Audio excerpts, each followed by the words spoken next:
everybody. How's everybody doing today? Good. All right, excellent, excellent. My name is Mr. Dan. I study chemistry at Northern Illinois University, and I work here at the Discovery Center. It's a whole lot of fun. I encourage you guys to do what you enjoy someday as well. And today's show is all about gases. Gases are totally awesome. They're my favorite type of matter in existence. Does anybody know the 3 types of matter? What are they? Liquid, solid, and gas. That's right, that's right. But today specifically we're going to be dealing with gases. Now, I want to warn you all, I know how to do all of these things that I'm about to show you as safely as possible for everybody in like the 3rd row and back. But you guys probably don't. So I need you all to raise your right hands and repeat after me. I. State your name. Do solemnly swear to never try any what I'm about to see at home or at anybody else's home or anywhere else for that matter. I will not burn my house down, try to blow up my siblings, or set the cat on fire. Okay, excellent. Now, a couple of things about lab safety real quick. First of all, when you are doing experiments, it's always a good idea to wear protective gear, like these goggles here, to protect your eyes. Your eyes are very important. You only get 2 of them, and they don't grow back. Also, this handy-dandy coat here. Come on in, folks. Find a seat. This keeps from splashing, so you don't get injured in any way. And more importantly, I have 3 very good friends that I would like to introduce you to. Friend number 1, Mr. Fire Extinguisher. If anybody catches on fire, grab Mr. Fire Extinguisher, point this horn at them, and squeeze this handle and move it around until they are no longer on fire. Friend number 2, Mr. Fire Blanket. If anybody catches on fire, grab Mr. Fire Blanket, put it over the top of them, and pat them out until they are no longer on fire. And last, but certainly not least, friend number 3, Mr. Big Ol' Bucket of Water. I know it's kind of a long name. He's German.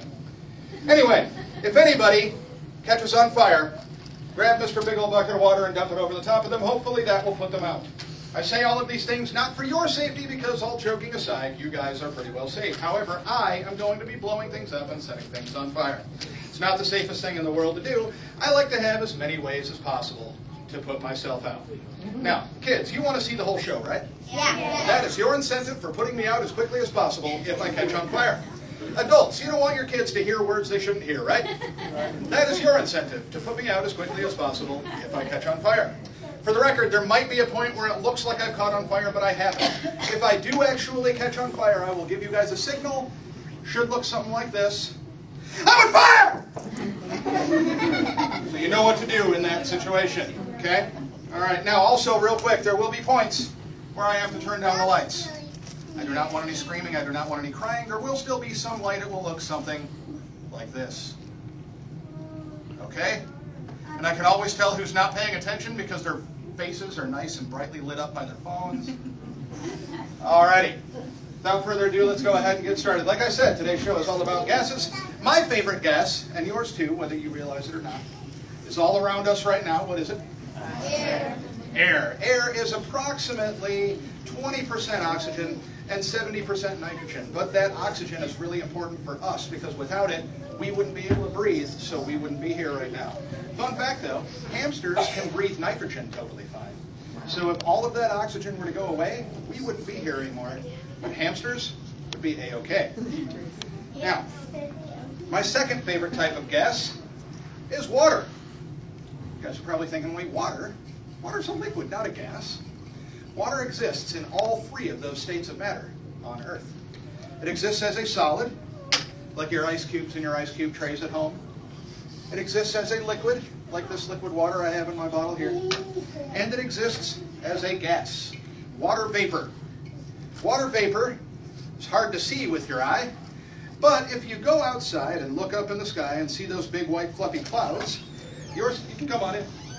You are seeing what used to be water vapor that rose up into the sky and started to cool down and condensed and became water droplets again. and they all kind of join together, and that's what those clouds are made of. Well, I'm going to make a cloud inside of this bottle. Whoa. But in order to make something turn from a liquid to a gas, the easiest way to do it is to heat it up. And I don't have a stove or anything, but I do have this bike pump. And using this bike pump, I can push more and more and more air into this bottle. And it's getting crowded inside of this bottle. So it's kind of like when you're in a really hot room during the middle of summertime with no air conditioning, no windows open, and more people keep stuffing in themselves into that room. It gets hotter and hotter and hotter, doesn't it? That's basically what's going on in here. But when I release this stopper and I expose the warmer air in here to the cooler air around us, Whoa. instant cloud in a bottle. Oh. You guys haven't even seen anything yet. You're already amazed. No, I've already seen it. Alrighty, now, this right here is ethanol. Ethanol is an alcohol. It looks like a liquid, but what it really wants to be is a gas. It turns into a gas very, very easily. So I'm going to drop just a little bit in here into my cannon, and I'm going to spread it around, because the more spread out it is, the more surface area there is, and the more surface area there is, the quicker it will turn from a liquid to a gas. Does anybody know that word for turning from a liquid to a gas? It starts with an E and ends with evaporation. Anybody? You back there, what is it? You? Yeah. Evaporation. Okay, good job. Evaporation. I wonder how you came up with that. Alrighty, now, moving this around here, I want to make sure that there's no liquid or anything in it, because liquids don't tend to catch fire very well, so let me just make sure that there's no liquid here.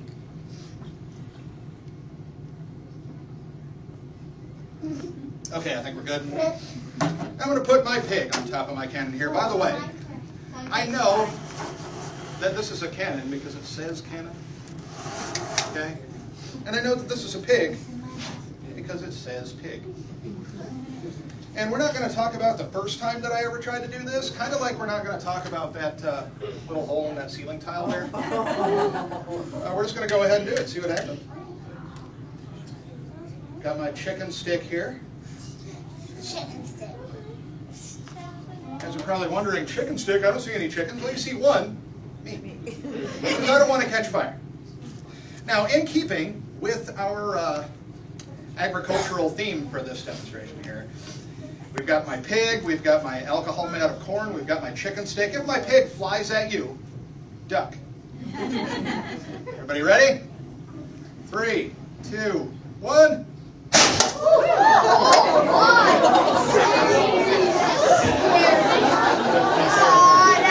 Alrighty. Now we've seen that different gases can catch fire and explode with fire. But electricity can also ignite gases and create fires. I have another liquid here called methanol, methyl alcohol. Now folks, ethanol over there is the kind of alcohol that adults would drink if they wanted to get drunk. We don't want to drink that though. Well, methanol is the kind of alcohol that adults would drink if they wanted to go blind. We really don't want to drink this. All right, I'm going to put a little bit in this bottle right here. Okay. And set my top on it. Move it around a little bit, get it nice and evaporated through in here. Alrighty, now I've got a Tesla coil which generates electricity. And if I touch one of these nails with this electricity from my Tesla coil, the electricity should move from one nail to the other inside of here and ignite all of that gas that's in there and cause this stopper to pop off. So let's see what happens. Everybody ready? 3, 2, 1. Boom. I see it. Don't worry, I got it.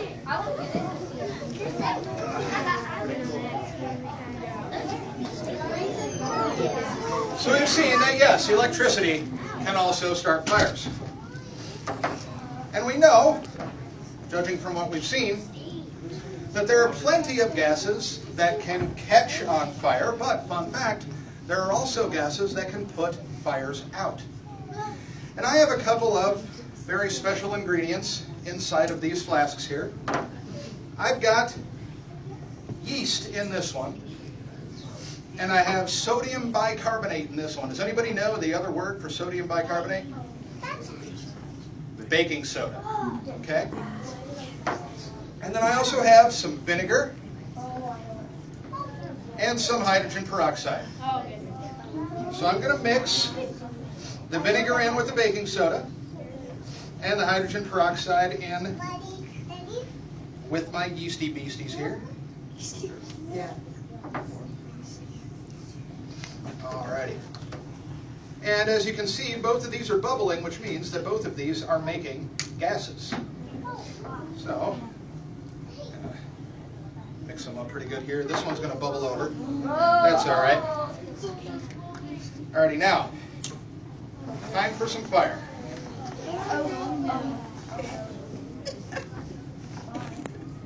What's the matter? You look a little scared there in the front.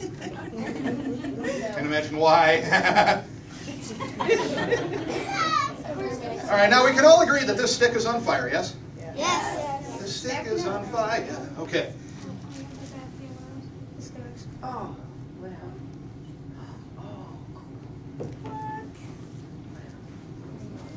Oh, Now the gas that is being made inside of this one is carbon dioxide. That's the same gas that's in Mr. Fire Extinguisher over there that helps put fires out. The gas that's being made in this one is oxygen.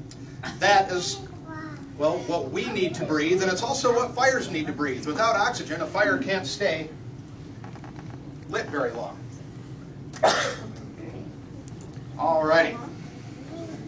Now, the next thing I'm going to do is a little thing I like to call stupid. So remind me again, what do we not do at home? Any of this. Any of this. Good call. Good call. I have an air bladder here filled with hydrogen gas. And I have some bubble solution in this jar here. And I'm going to make some bubbles filled with hydrogen gas. Now, hydrogen gas is very reactive, very flammable. Kids, you do not want to play with hydrogen gas, says the guy who's playing with hydrogen gas. Okay.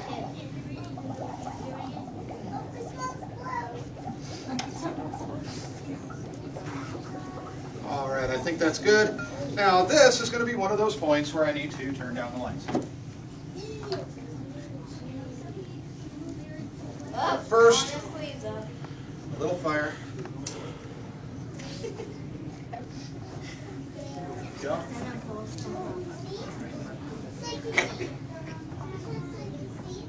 All right, is everybody ready? Yeah. I'm glad someone is.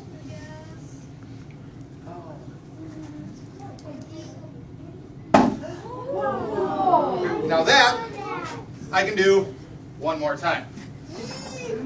So I have plenty of hydrogen here. Now, have any of you played with our body bubble or bubble window out there yet? Okay. Yes.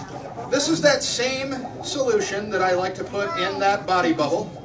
And one of my favorite things to do in this museum, aside from doing my show, of course, is to get into that body bubble, wait until there's a really big line of people, and then I pull a bubble all the way up over my head and blow another bubble out of that bubble and smack whoever the next person in line in the face with it.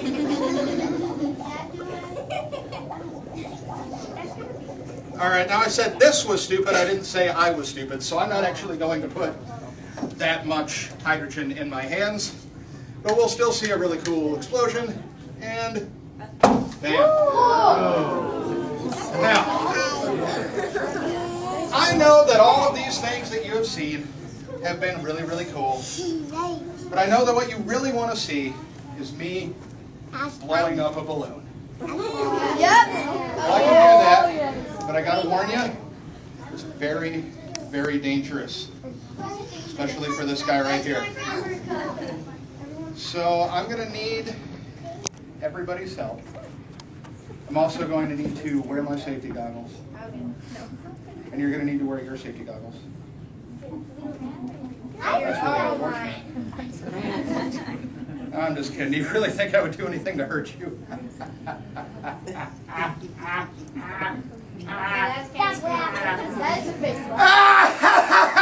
The cows control my mind. They make me do things. Terrible and beautiful things.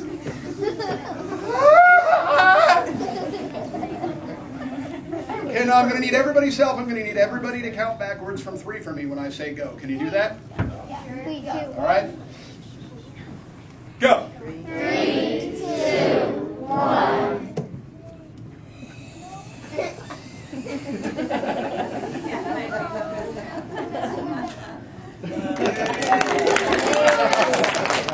That wasn't really what you wanted to see. No. I suppose I could make a balloon explode. Would you like that? Yeah! Why didn't you say so in the first place? We could have saved so much time. This kid wouldn't have freaked out. It just so happens that I do have another balloon Good. filled with hydrogen gas and a very special ingredient. Who likes fireworks? Well, in order to make fireworks, those different colors, you have to have different chemicals inside of them. For example, if you wanted a red firework, you would put something like a strontium salt inside of it, and it would burn a bright red color. If you wanted a green firework, you would put some kind of copper salt in it, and it would burn a bright green color.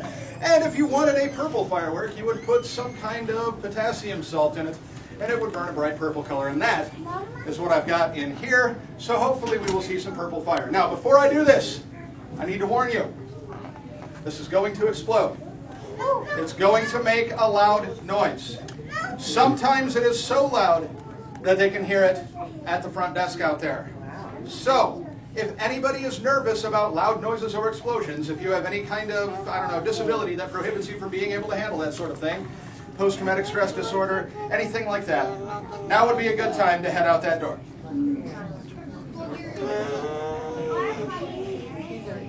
5, 4, 3, 2, 1. I'm going to assume, okay.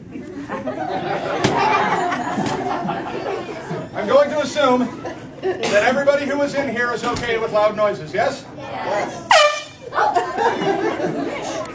Why are you jumping? I thought you said you were okay with loud noises. Alrighty, well. I need to turn down the lights for this one, so that hopefully we can see that purple fire. Now, for those of you who are filming this, the purple may not show up on camera, but you'll still see a cool explosion. So I'm just saying, you might want to actually look at it with your eyes while you film it with your camera. Alrighty, it would be a good idea to cover your ears. Everybody. Alright. 3, 2, 1. Fire in the hole.